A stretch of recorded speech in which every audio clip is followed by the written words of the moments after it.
Welcome to the Slop Temple. We pray this video helps. You start by opening Safari and bringing up the tab view. This gives control over windows. Once Safari is open, tap the tabs icon, those overlapping squares, so you can see all windows and manage them.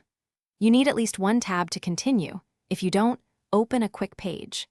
This step sets the stage because private browsing creates a separate tab group rather than modifying regular tabs, so make sure you're in the tabs overview before moving on.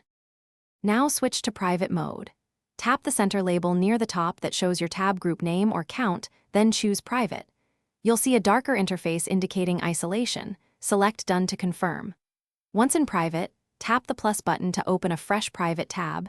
This keeps browsing history, search, and cookies separate. Make sure to notice the dark appearance. It's the quick visual cue that your session won't save history or autofill data when you close tabs.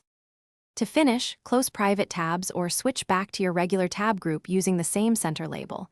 Closing all private tabs ends the session and clears temporary data. If you want to explicitly exit, choose a non-private tab group.